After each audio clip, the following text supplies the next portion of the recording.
fog just after 2 o'clock this morning. Only a handful of CP Rail employees and a few politicians were on hand when the train arrived. But when the sun came up over the rail yards this morning, the station was full. People had come to pay their last respects to a piece of Canadian history.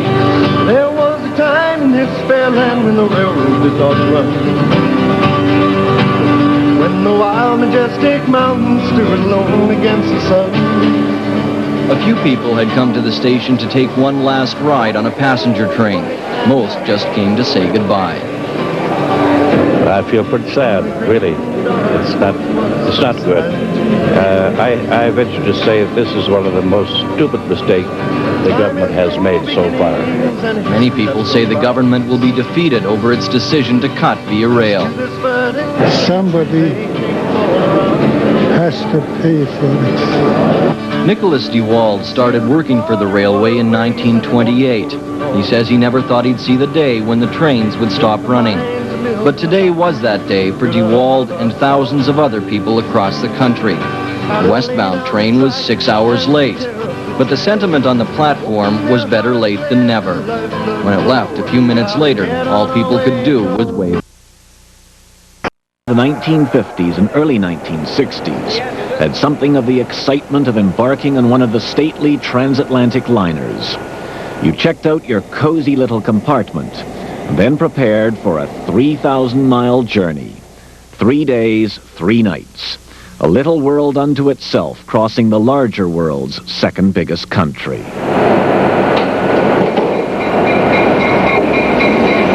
As the train pulled out of Montreal or Toronto or Vancouver, you scrambled into the dome car for the best view of the passing scenery. It was a history and geography lesson of the most enjoyable and luxurious kind. For the train followed the same route, pioneered by the CPR, the Canadian Pacific Railway, in the 1880s. The construction of the railroad, with its politics and scandals and daunting obstacles, has passed into Canadian folklore. Pierre Burton is perhaps the best-known chronicler of Canada's railway history. This is the only country in the world in which the building of a railway is the great epic moment. It's not a revolution, it's not a disaster, it's not a long march or a Spanish armada. It's a building of a railway, which is accompanied with very much fewer deaths. In 1885, the last spike was driven, and in 1886, the first train from Montreal arrived in Port Moody, near what is now Vancouver. This line of steel tied the country together. It was promised to British Columbia. British Columbia would not have joined the Union without it, and it was the means by which the empty planes were eventually filled up with immigrants. Immigrants were attracted to Canada by railway advertisements. Cities and towns and farms were built. More railways were constructed, and through the first 60 years of this century, the railways were king. And then, so quickly it now seems, the railways were eclipsed by planes, which could cross oceans and continents in a fraction of the time taken by ships and trains. And now pictures like this one from my family album seem rather quaint. As a child, I often traveled aboard the Canadian, which made its first run in 1955. The spell is cast for anyone who passes through.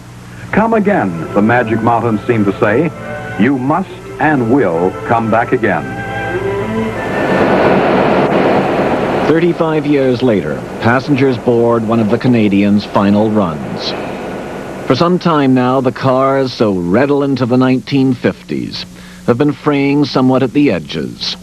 But there were always travelers who preferred comfort and a view to airline speed. And so the Canadian disappears. Like millions of others, I prefer to remember when rail travel was romantic and even glamorous, and when the Canadian was the way to travel. John Darby.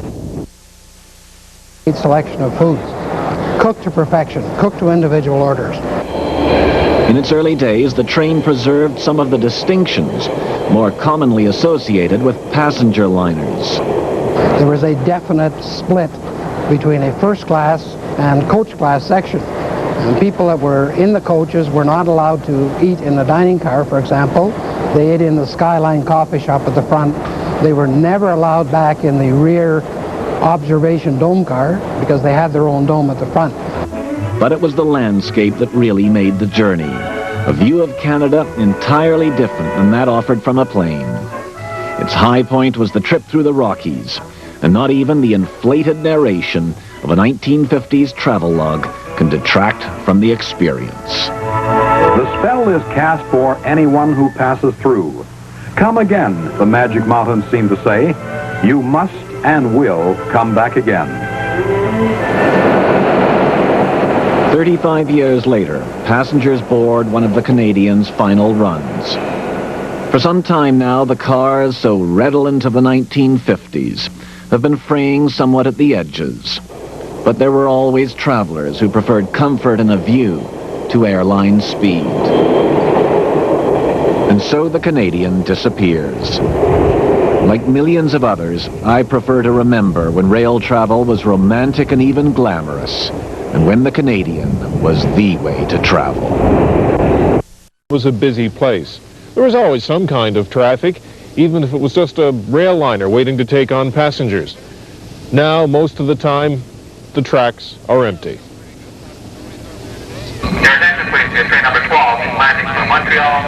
There is still the Atlantic and the ocean, although they don't come here as often as they once did. And the railway unions say managers could still release ridership figures if they wanted to. Number one, they don't want to let the public who own the business know what the real story is behind their motive, and that is to eliminate rail passenger service completely. The cutbacks continue. 20 jobs in the Moncton ticket sales office will soon disappear due to the sale of the Rocky Mountaineer tourist train to a private company. Bookings for the popular run were handled here. Yarmouth, despite a 2-year fight from residents and businesses along the line. The abandonment date was set for July of this year, but when the federal government put an end to via service in January, CP applied to the National Transportation Agency to have the abandonment date pushed back to March 27th. As the abandonment became official. But Nova Scotia Transportation Minister George Moody questions the NTA's right to move back the abandonment date, and he's taking it to the federal court. I signed an affidavit which CP are aware of that will go before the federal court, indicating that we don't think that the NTA have the authority to move the date up. They only have the authority to extend the date. Meanwhile, the Annapolis Valley Boards of Trade is waiting to hear the result of their appeal to the Privy Council on the issue. In the meantime, CP has not issued a call for tenders to dismantle the line. The Transportation Minister has confirmed CP has agreed to meet with the provincial government to discuss other possible uses of the line. While the minister declined to be specific, he did not rule out a private operator for all or part of the line between Halifax and Yarmouth. There is still some hope that it could become part of or used for some purpose regarding rail. But there's still a lot of unanswered questions. Christine. Sensitive jobs would be subjected to random testing for drugs and alcohol if the country's new transport minister, Doug Lewis, pushes ahead with new legislation. The railways are telling MPs the testing is essential for rail safety. CN wants the legislated right to test its employees anywhere, anytime, and is convinced it would be a great deterrent. Because they could be dismissed and from their duties and from employment with the railway.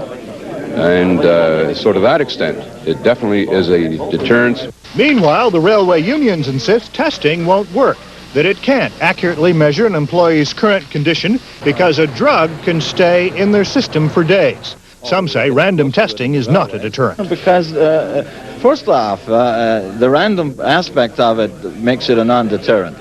Because if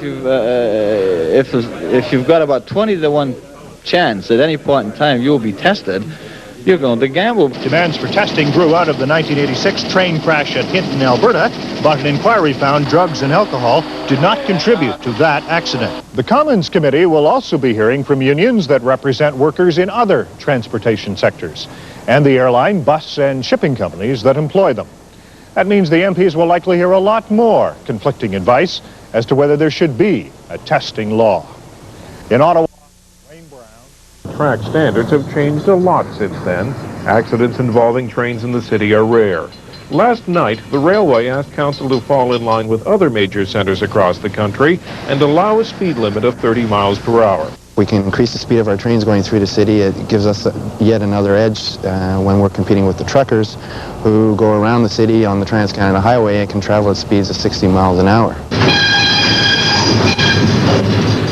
The railway expects it will take about a month to adjust crossing signals to accommodate higher speeds. CN says the move might actually eliminate a chronic safety problem. Youngsters will no longer be able to jump onto passing trains. Moving in from Montreal by train, crowds began to gather round to welcome kinfolk home. Moving in from Montreal by train and all alone. Then I heard the people say, here comes a Quebec dame, moving in from Montreal by train. Oh, there she stood within the door and the wolves began to howl. I knew I'd have to make it fast to catch my baby doll. I pushed my way right through the crowd to kiss my Jolie Jane, moving in from Montreal by train. Someone whispered they sure grow them fine in Montreal. She talks a little Frenchy and she's curvy, dark and tall. Jolie Jane, I love you so, your trip was not in vain. Moving in from Montreal by train. Now we're off to meet the man that makes two lovers into one. And number 9 just rolled away with one more good turn done. For someone someday there may be another Jolie Jane, moving in from Montreal by train. She'll come moving in from Montreal by train.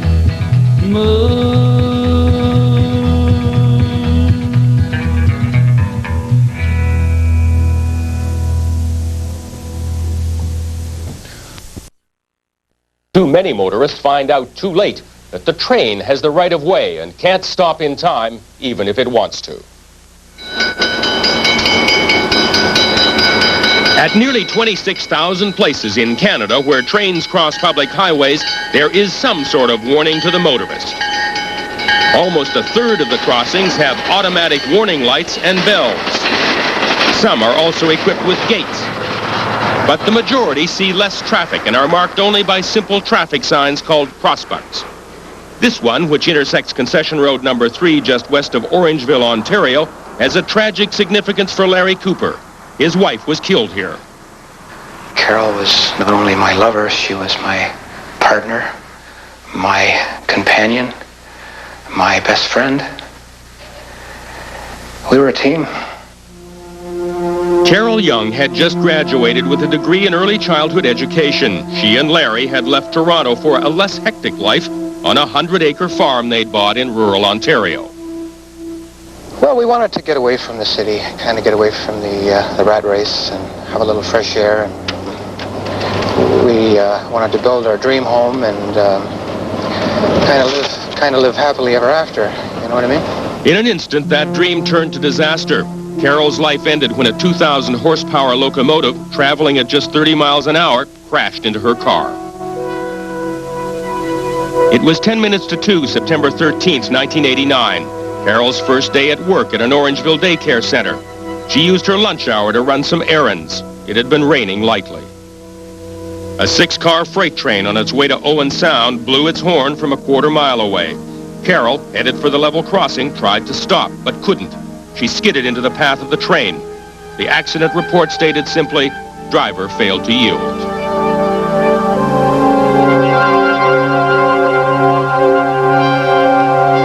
Did she hit the train? Did it hit her? The train hit the passenger door where you're sitting and dragged her vehicle down the tracks and pushed it in the ditch. I wasn't home 10 minutes and I saw OPP cruiser pull into my driveway. I immediately opened the door and I said to the OPP officer, something's wrong, there's been an accident, hasn't there? And he said, yes, Mr. Cooper, I'm afraid there has. I said, is Carol, is she okay? He said, I'm afraid I just got word over the radio she just died.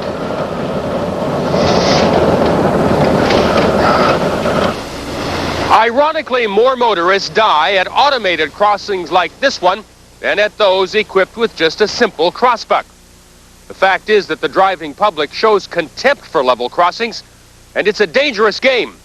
Since 1980, more than 650 drivers and passengers have been killed by trains. In most cases, it appears to us that driver inattentiveness is a major cause of railway crossing accidents, yes. Gary McLaughlin is Director of Railway Accident Investigations for the National Transportation Agency. We've looked for links between the 500 some odd accidents at crossings we have a year. And it's very difficult to determine a linkage that says this is the basic problem. Can the driver see down the railway track? Is there ice on the road? Does the driver have the windows up with the radio on full blast so he can't hear the warning whistle of the train? What's the grade of the road going into the crossing? Those are the basic things that we look at. Under what circumstances would it be the other way around when the train was at fault? I do not know of any crossing accident where there was, for instance, a signal failure.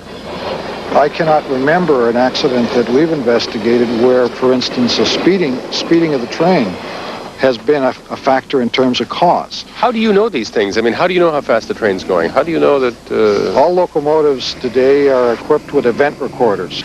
It logs the speed, the throttle position, when the brakes were applied. So this is sort of like the black box in an airplane? It's exactly the same. Over the past 10 years, fatalities of drivers and their passengers at level crossings have climbed to more than 650 across the country. 222 in Western Canada, 409 in Ontario and Quebec, 37 in the Maritimes. And in the last 3 years, the rate of those fatalities has been rising steadily. Most experts agree that the reasons for these collisions are driver negligence and inattention. There's a belief that all level crossings should be equipped with automatic lights and bells. Michael McNeil is president of the Canadian Automobile Association. We believe that there should be more prominent signage and where possible, and it's not that difficult to do, is to put in the warning lights with the flashing as well as barrier gates. They're talking $60,000, $70,000, $80,000 to install these warning lights and bells. Do you accept that as a reason for not improving the warning system at a level crossing? We really cannot put a value on a life saved. It still doesn't concern the CAA in terms of the expense. We would much prefer to save one life and spend that kind of money than not to have that life saved. Losing a life at a level crossing is a horrifying event, as this simulated accident shows.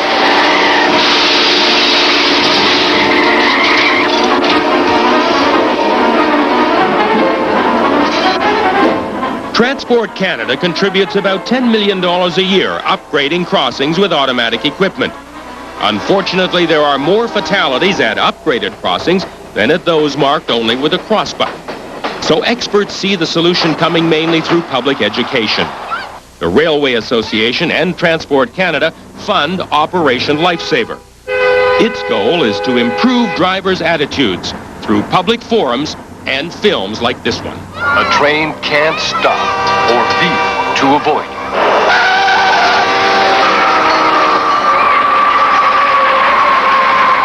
you. Roger Cyr is National Director of Operation Lifesaver. He has a background in accident investigation and regards careless driving as the main culprit for level crossing accidents. Motorists disregarding the signals given by approaching trains, the horn and bell, disregarding automatic warning devices at crossings, flashers and bell, having the audacity, this is almost unbelievable, to drive around lowered barriers.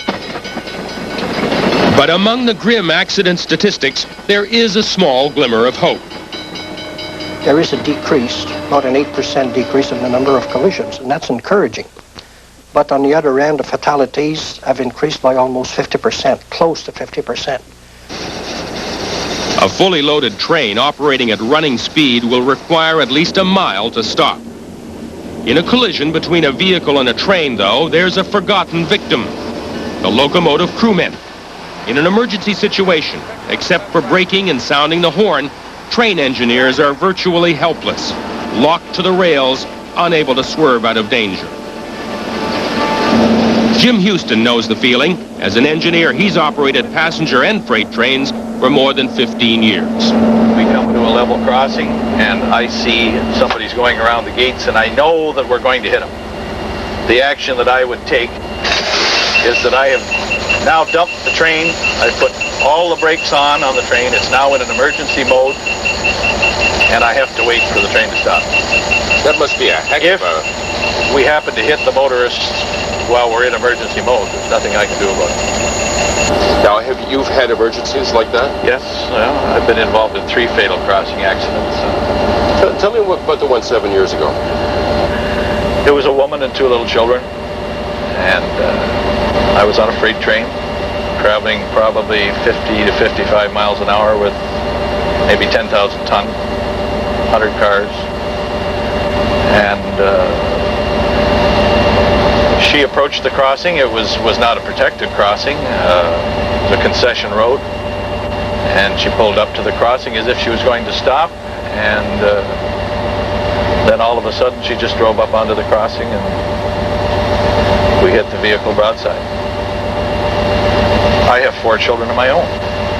I acquaint with the fact that maybe those kids are the same age as mine. We tried to get them out of the car. Couldn't get the doors open. Nothing we could do for them. Helplessness. Do you feel like a victim in that kind of situation? The crew of the train, are they victims as well as the people who are hurt? Certainly. They live with that horror for the rest of their life. And for Larry Cooper, there's the horror of losing a loved one. In fact, 2 container lines are reported ready to take half their business away to the Port of Montreal because of the high cost of rail shipments from Halifax to central Canada. That could cost 150 longshoremen jobs. Our biggest problem is the rail rates from Halifax inland to central Canada. If we can get on an even playing field, even with the Port of New York, we'll have no problem carrying our own in the Port of Halifax. Liberal leader Vince McLean tried and failed today to get an emergency debate in the legislature. Later, he had questions for the Premier. Is he prepared to get tough with his friend Brian Mulroney and demand some equal justice for the Port of Halifax so that we can compete and not lose more business to Montreal or New York or other American ports? Mr. Speaker, we will be tough with who we have to be tough with. And I think that the reason we're reaching an agreement, or very close to reaching an agreement with CN, because we did get tough. That agreement with CN is to double stack containers. That would save about 20% in rail costs. We must look at the double stacking issue, which certainly reduced costs, or in other areas it's reduced costs. But you have to look at the taxation regime, not only from the federal point of view, but also from the city's point of view here. The Port of Halifax creates nearly 6,000 jobs worth $300 million a year. But because of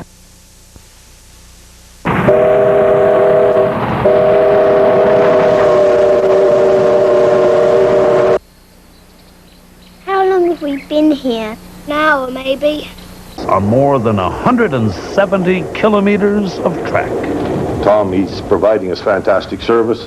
He's moving the grain out. He's really done a good job for us, around here, as far as getting our grain out of here, Dave, Tom Payne calling, Central Western Railway. And the chief executive of the CWR spends as much time on the phone as on the train. What's your company name again? He'll do whatever it takes to keep Canada's only independent railway running. If we dismantle the railways and we dismantle the fabric of rural Canada, we're going to become a third world country. But you can bring the day where the railway is an essential part of the fabric of the economy back.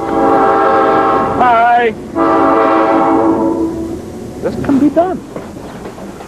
somebody has to decide to do it. If nobody decides to do it, it won't be done. And all this will get frittered away. Tom Payne says he learned a lot from starting his own railway, and he has some advice for the rest of us. If there's something bugging you, say, man, you know, this is a neat idea, and I think it could work. Well, I'd better not do it. I got a good pension. I got its good security plan. I got all kinds of seniority. I got all this. I got all that. Forget it. Just drop the anchor, say, I'm going to do it. And don't look back.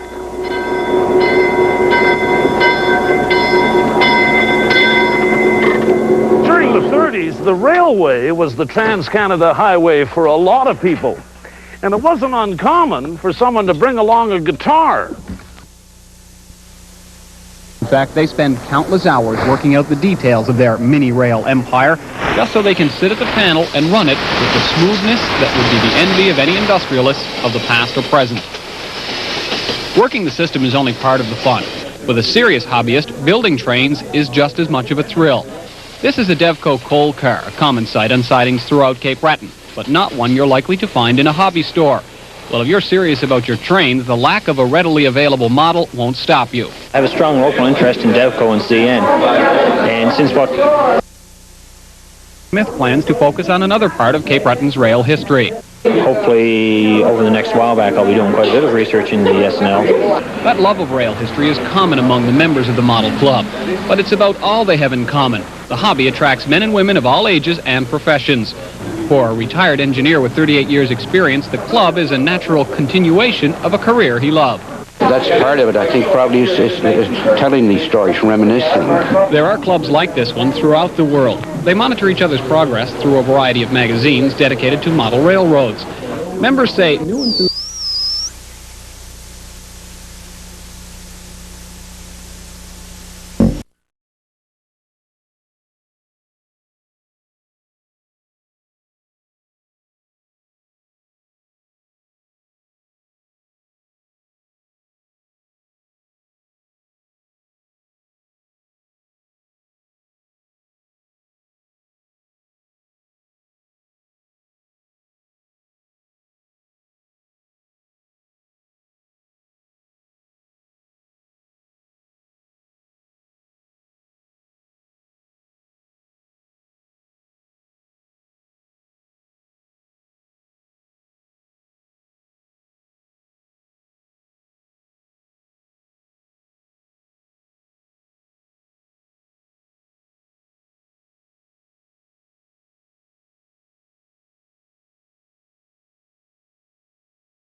Things went wrong.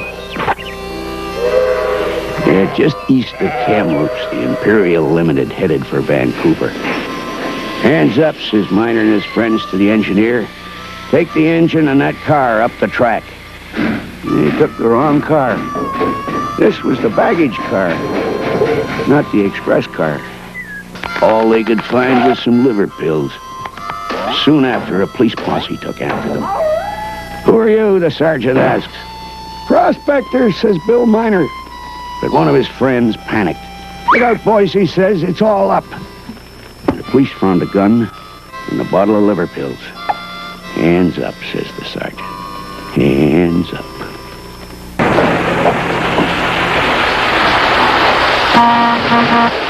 Isn't it exciting? One train going east, the other one going west. I have an idea. What if they crash head on? Better still, I'll blow them up. Now, you take that switch. When they meet at the bridge, wham!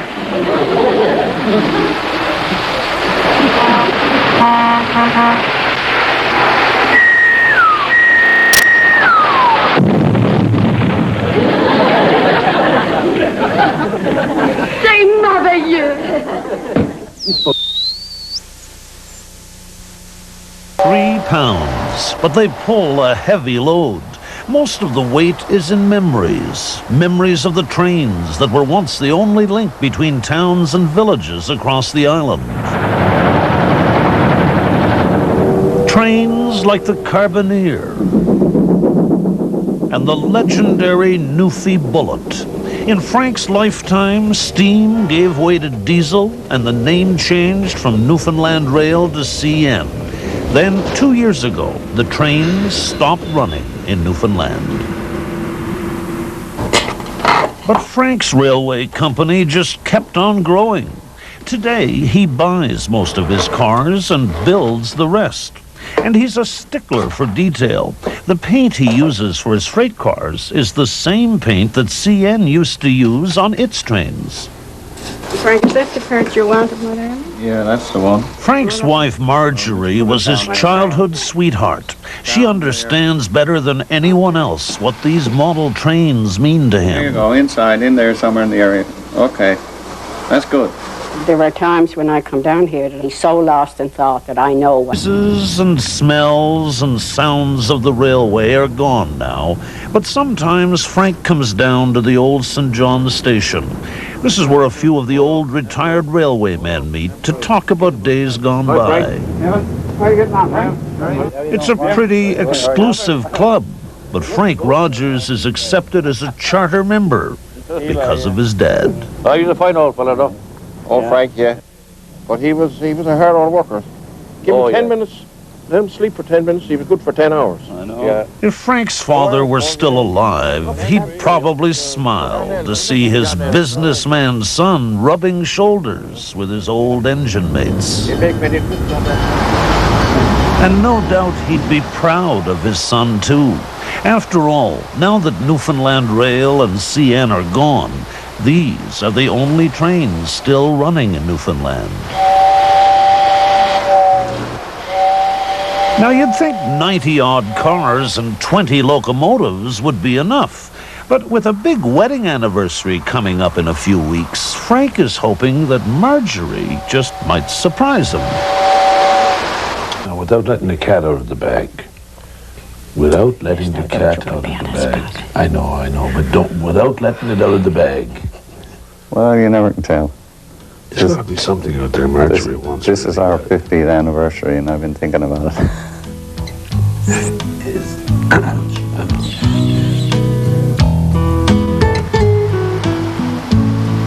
Well, no doubt Frank Rogers will soon be adding another locomotive to these tracks. But to see him here, you have to wonder, are these the trains he was really meant to run? And if he had the chance to do it all again, would he do what his father wanted him to do, or would he take some other turn in the tracks? I probably would do the same thing again. Respect his wishes. But if his wish hadn't been in the way, Frank? I would have been a railroad engineer.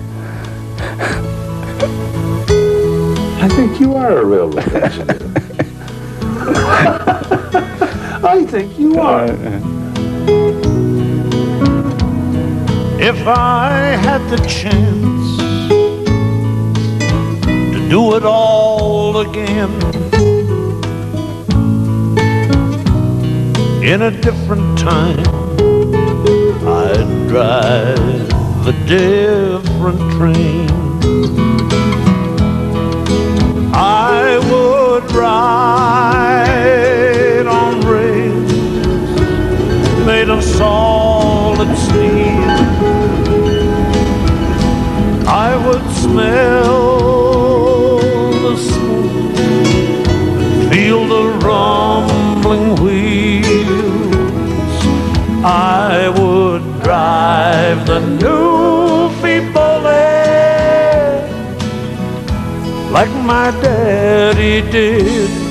But this is a different time, so I drive a different train.